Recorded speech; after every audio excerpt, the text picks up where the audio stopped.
What's going on, everybody? Welcome back. Thank you for watching. Today we are going to be discussing a couple more theories surrounding the Charlie Kirk assassination. Now, I already gave my initial response in a previous video. I will link that here if you want to watch it. Senseless, pointless, and took a good guy away from his wife and kids. That's basically my opinion on it. Now, as expected with any high-profile tragedy like this, there are no shortage of conspiracy theories on the internet right now. So, today, we are going to be discussing the controversy surrounding the ballistics of the 30-06. So there are thousands of people out there right now, including very popular creators with large followings, who are convinced that the damage sustained from this shot was not consistent with the 30-06. They think it should have been way more severe. I'm not here to say yes or no. I just thought we would test the caliber for ourselves and find out in real time how much damage a 30-06 actually does. Now, before we get started, one thing I want to say is it recently came out that the bullet did not have an exit hole. The doctor said he found it just beneath the skin. A 30-06 to the neck with no exit wound, that is very unlikely. Some would even say impossible. I'm not going to say anything's impossible because we all know bullets do weird things, but obviously no one believed it. Everyone freaked out. And the way they released the story, they made it sound like the bullet went into his neck and then stopped in like 2 or 3 inches of flesh, which I would go ahead and probably say that is impossible. But since then, I have heard the theory that because of the trajectory the bullet was fired from, it curved downward and went into his back. And that would make a lot more sense. How many times have we shot fleshy targets and seen bullets take 90-degree turns and exit out the side, especially rifle rounds? It is pretty common to see that happen. So, on my way here, I watched Mr. Guns and Gear's latest video. I highly recommend everybody go and watch that. He has a ton of experience and he broke it down very well.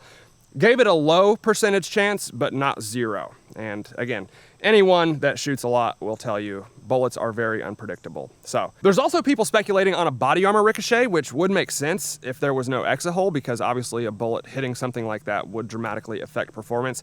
The reason I do not believe this is true is because there's a ton of pictures of him right before the event started, and you can clearly see his chest through his t-shirt.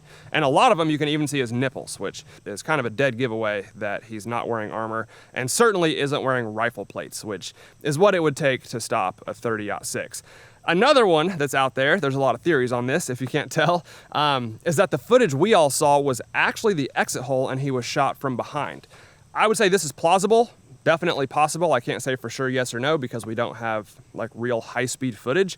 But again, the doctor said there was no exit hole and they recovered the bullet just beneath his skin. So why would they lie about that? I really don't know. So with everything we just discussed, I completely understand why people are coming up with all these alternative theories. This happens every time there's a high-profile tragedy like this. And it seems like we're lied to on just about everything. So it's kind of hard to blame people who aren't believing the official narrative.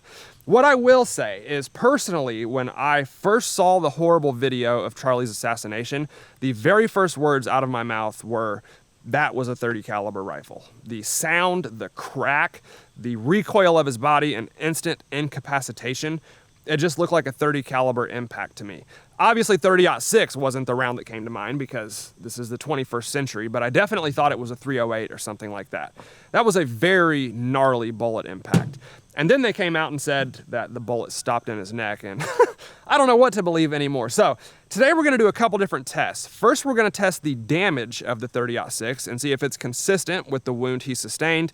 Then we're going to test the penetration or lack thereof and see if it's possible for a meat and bone target to stop a rifle caliber like this. Let's get started. Okay, so like I said, one of the big theories I'm seeing online is people are not buying the damage sustained to be consistent with that of a 30-06. And there's a couple things you have to understand when a bullet travels through a target, especially a high-velocity rifle round like the 30-06. There's basically two things happening simultaneously. First, you have the permanent wound cavity, which is the damage caused by the actual bullet itself. Then you have the temporary wound cavity, which is caused by the velocity, the impact, and the energy transfer of the round. It's like a shock wave of energy traveling through the target that only lasts a second.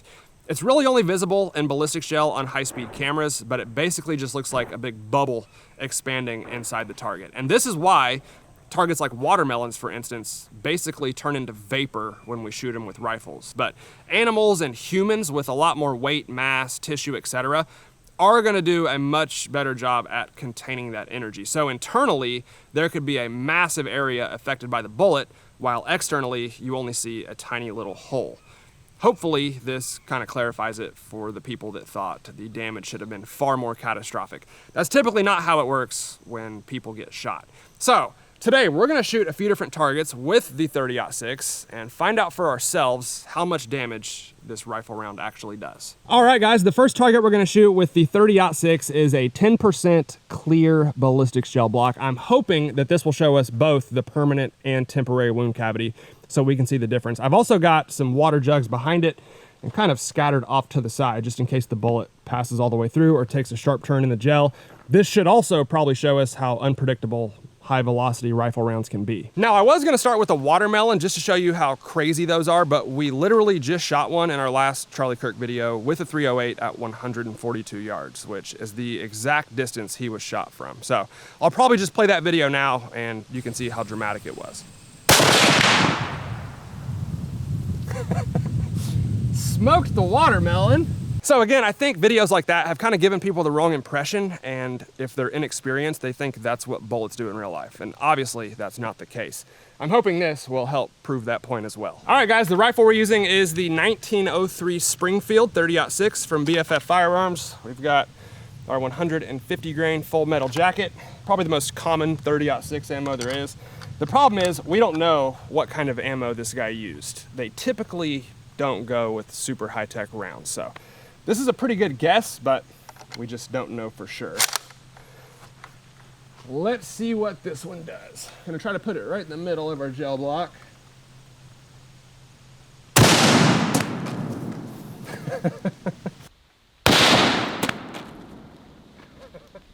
Okay, well, that was actually more dramatic than I thought it would be. Our ballistics gel got yeeted off the table, and it looks like we have a hole in our 5-gallon water jug, so hopefully we captured that bullet.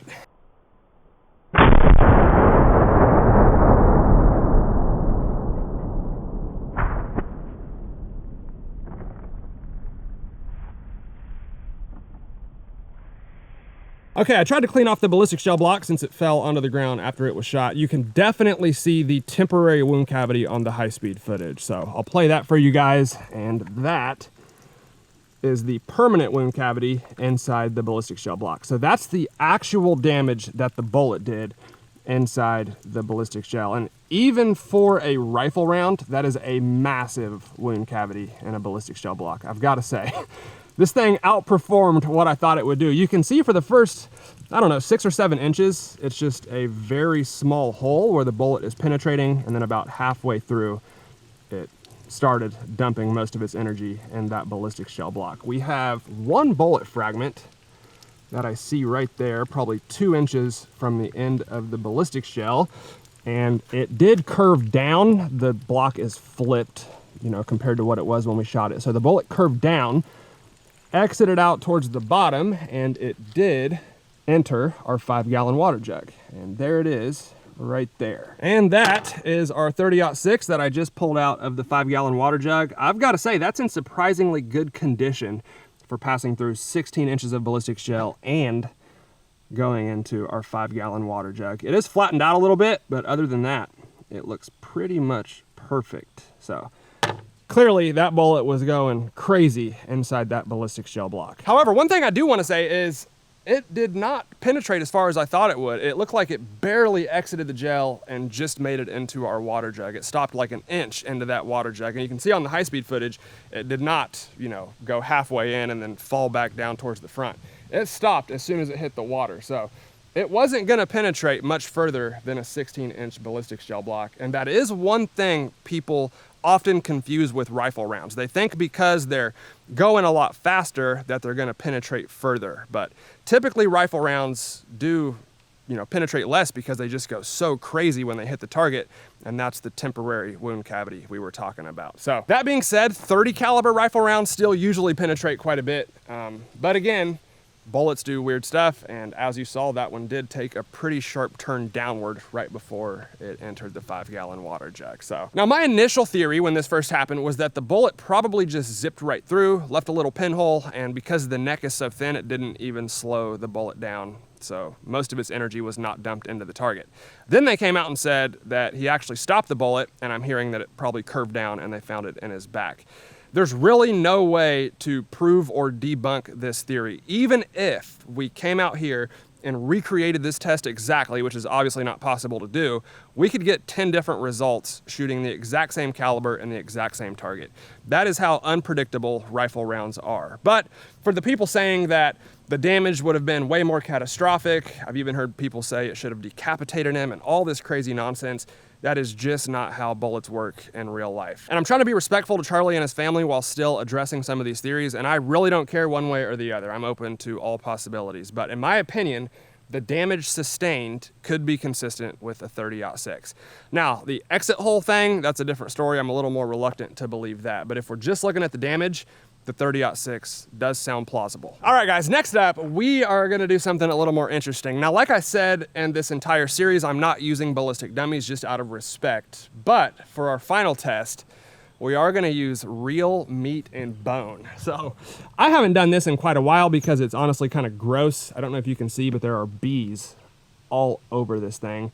And it looks like they're just jacking chunks of meat off the surface with their mouth, which I've never seen that before. I didn't think bees would be the problem out here. So hopefully I don't get stung. Either way, we have 2 pork shoulders. Each of them are about 4 inches thick. Hopefully you can see they do have bones running right through them as well. And then in between the pork shoulders, I have a beef femur bone, which I've got to imagine is thicker and harder than a human spinal cord, which is what they're claiming stopped the 30-06 in this case. Now, I do want to say that meat like this is different than real living tissue. It's not going to give us an identical result, but it's got to be the next best thing. And I've even got that femur bone lined up right in the middle. So hopefully the bullet goes straight through all of it and we can see if it's actually possible to stop a 30-06 in a target like this.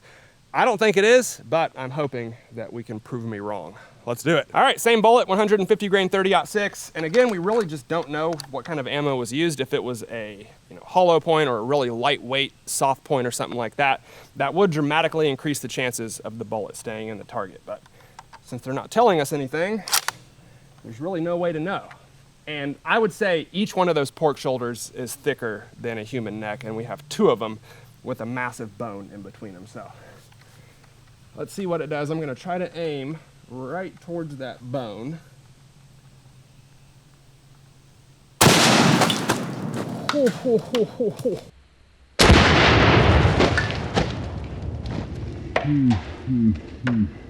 Okay, that literally knocked leaves off the trees.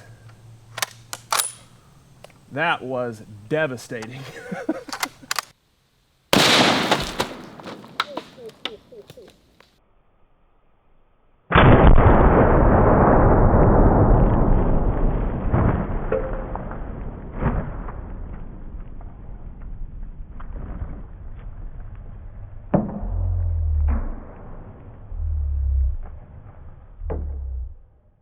Okay, so this is the first pork shoulder that our 30-06 hit, and it did hit kind of towards the top, which is good. That is where I was aiming.